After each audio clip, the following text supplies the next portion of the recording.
Testing our new lookup tables.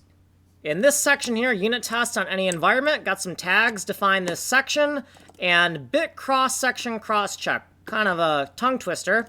We're going to check our new lookup tables against this piece of shit giant lookup table, and we'll assign this to make it easier to read our code. These two variables are the same thing, and these two variables are equivalent to these variables, but they're pulled from two different lookup tables. We're going to loop through every single H27 value, and we're going to get whether or not we're going to offset to the bottom 4x2 chunk here. We're going to get the first bit index and the last bit index. So we're pulling all of these variables from this lookup table.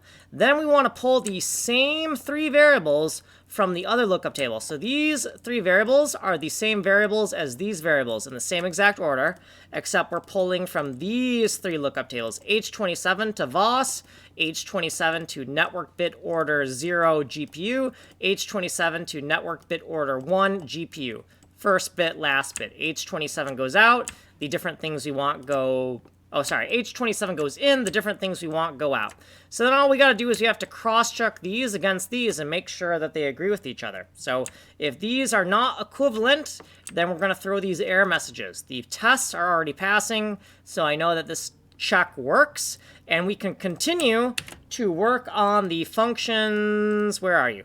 These functions up here, this function here, and then this function here. We're going to keep on working on the disk to GPU and the GPU to disk functions that we were working on previously. So here's what we did previously, and here's our footnotes, and here's what we did in this video. If you want a longer explanation, go to this playlist. You are on this playlist. If you just want technical demos, here you are. Source code is here. Email me here. Like, subscribe, send money in the mail. I am Kanji Coder.